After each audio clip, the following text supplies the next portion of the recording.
conversar, chamar aqui meu amigo Eric Wilson para que a gente fale sobre essa entrevista, Eric, do Trump. Trump me parece que nessa entrevista ali deixou claro como vai ser essa campanha ali.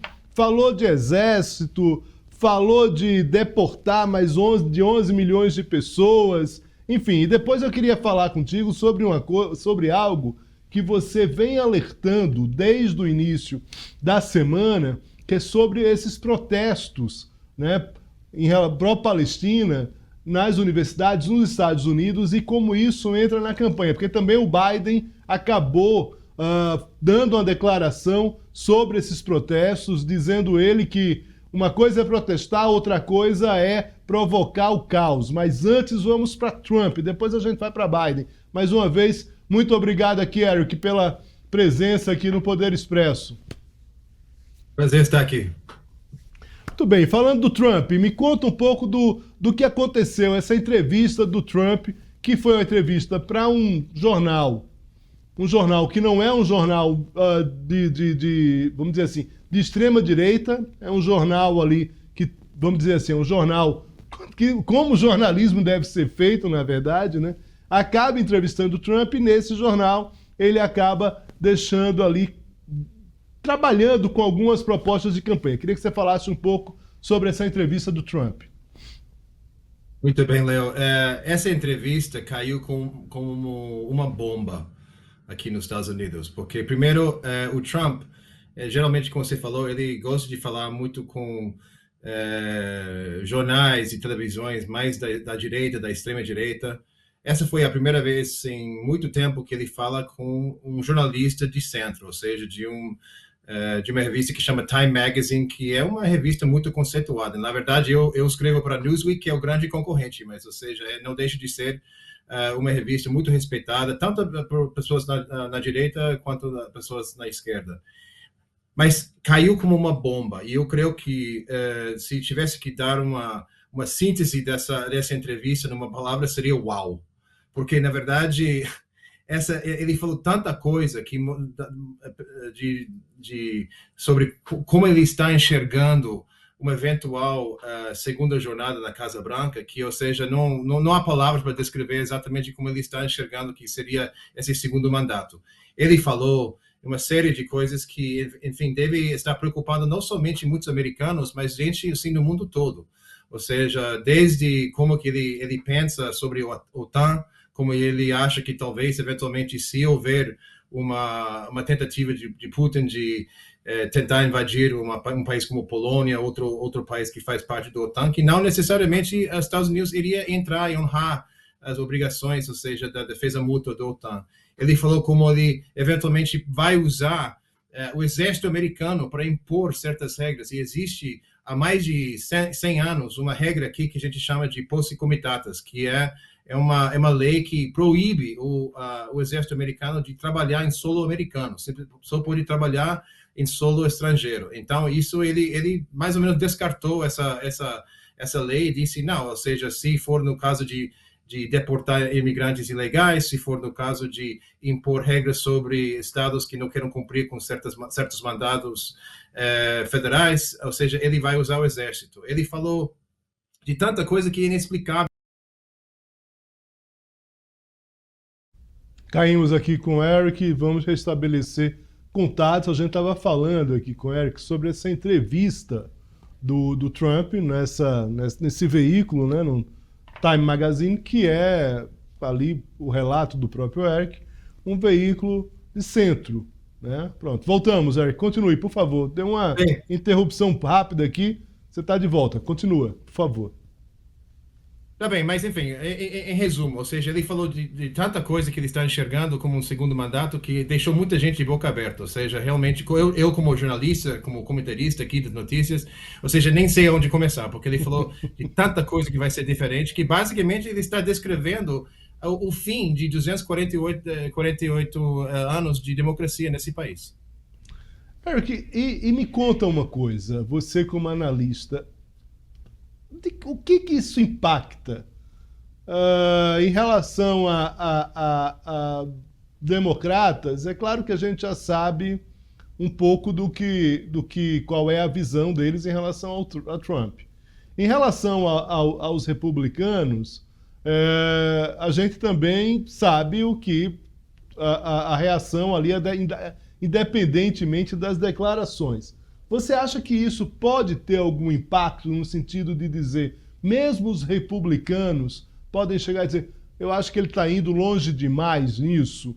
Isso é a primeira questão. A segunda questão é o seguinte, um tipo de entrevista dessa, bombástica, como você diz, que provoca, né, ali a própria democracia, mostra que o Trump está jogando cartas para além do que precisaria, ou seja, mostra que de fato ele está sentindo que essas pesquisas de empate técnico, para ele fazer um deslocamento maior, ele precisa radicalizar mais nesse discurso? São duas questões. Muito obrigado.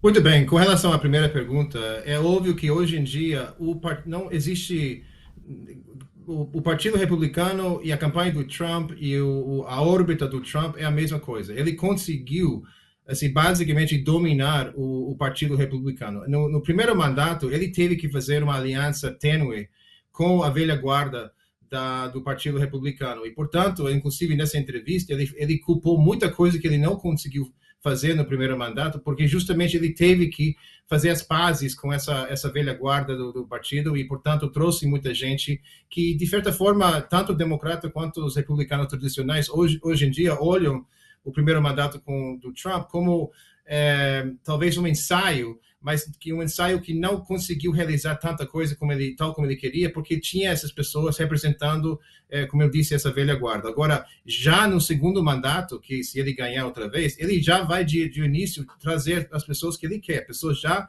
pré-selecionadas que compartilham exatamente o mesmo tipo de visão que ele tem de como que ser o país e como que tem que ser as coisas. Então, em termos do Partido Republicano, podemos dizer hoje em dia que é um partido do Trump, ou seja, podia mudar o nome do Partido Republicano para o Partido do Trump, ou seja, porque não existe muita diferença. Agora, isso significa, obviamente, que tem muita gente que eventualmente se consideravam tradicionalmente republicanos e tal, que estão procurando outras opções, né? Então, nesse sentido, ou seja, eu creio que existe uma abertura para o Biden aproveitar dessas pessoas, esses 20, 30, 40% do partido que não está 100% alinhado com Trump. Mas o que eu diria é que, em termos de política, eu não sei, eu acho que ele foi longe demais nessa entrevista, porque assim, ele botou todas as cartas na mesa. Ou seja, eu acho que talvez agora o grande desafio é para a campanha do Biden de destacar essas coisas. Eu acho que cada parágrafo dessa entrevista pode ser matéria para fazer uma campanha publicitária de TV, de mensagens políticas mostrando, ou seja, o que as pessoas têm que temer no segundo mandato do Trump. Você falou dessa entrevista do Trump para a Time Magazine. E também tem agora, acabei de receber aqui por e-mail a última Axios, né? A última atualização da Axios. Eles estão destacando justamente uma coisa que você vinha alertando desde o início da semana, que é como esses protestos pró-Palestina, eles podem, de certa forma, interferir na campanha eleitoral e na campanha do Biden. E aí tem uma declaração do Biden que ele diz o seguinte, disse hoje, né? Existe o direito de protestar, mas não o direito de causar o caos. O que é que o Axios está dizendo aqui? Ele está dizendo que é esse veículo, né, norte-americano. Ele diz, olha, os principais democratas, as universidades de elite e as grandes empresas apoiaram uma série de movimentos progressistas de justiça social nos últimos anos. Mas os protestos pró-palestinos parecem testar os limites dessas grandes alianças institucionais. E aí vem a declaração do Biden falando isso. Ele diz, olha, não pode, vandalismo, invasão de propriedade, quebra de janelas, fechamento de camping, forçar o cancelamento de aulas. Enfim, queria um pouco, Eric, você já trouxe isso pra gente, mas eu queria... reforçando aqui temas que você anuncia antes mesmo dele se concretizar, na verdade. O que é que significa isso, essa declaração do Biden? O Biden tem um baita problema nas mãos dele. Essa divisão no Partido Democrata está cada vez mais perigosa para ele. Ele tem que solucionar essa questão entre Israel e Gaza, ou senão ele vai perder a eleição. Ou seja, está mais do que óbvio que esses protestos todos estão fazendo com que a gente está mais ou menos tendo uma repetição de 1968 aqui nos Estados Unidos, que foi um ano que eu acho que todo mundo sabe, onde aconteceu muita reviravolta aqui na política nos Estados Unidos, e aconteceu que foi no meio, nessa altura da guerra de Vietnã, e acabou fazendo com que o Nixon ganhasse a presidência. E eu acho que estamos na beira disso, apesar de todos os fatores desfavoráveis e negativos perante o Trump. Ele está sendo indiciado em quatro tipos de processos criminais diferentes, ele está com N problemas a nível de processos civis, ele está com assim, uma série de problemas que está enfrentando, mas mesmo assim, o Biden pode perder essa eleição e a causa pode até ser essa questão que está acontecendo em Gaza, entre Israel e Hamas. Então, o Biden precisa agir rápido perante Israel, perante o Netanyahu e parar essa guerra, senão ele vai perder essa eleição. Agora, o que está acontecendo nos campos universitários, ou seja, lógico, o campus universitário aqui nos Estados Unidos, como em muitos lugares do mundo, é onde esses protestos sempre tomam mais vigor, e estamos vendo em campos, desde a costa leste até a Califórnia, ou seja, os estudantes, tanto os pró-israelenses quanto os pró-palestinos, estão começando a criar muita muvuca. Mas o que está acontecendo, por exemplo, eu não sei se vocês no Brasil chegaram a ver o que aconteceu no campo universitário da Universidade de Colômbia, em Manhattan, em Nova York, essa semana aqui, mandaram basicamente a equivalente, a gente chama de SWAT, que seria mais ou menos em São Paulo, acho que chama de, pelo menos antigamente chamava Garra, que é um grupo assim para atacar terroristas, basicamente, entrando no campo universitário para prender os manifestantes. Isso é uma imagem péssima para o Biden. Então, eu acho que isso mas assim, esses protestos só vão terminar quando houver alguma solução, ou pelo menos alguma melhoria significativa com relação ao que está acontecendo no Meio Oriente. E isso é uma coisa que o Biden tem que atacar e desejar.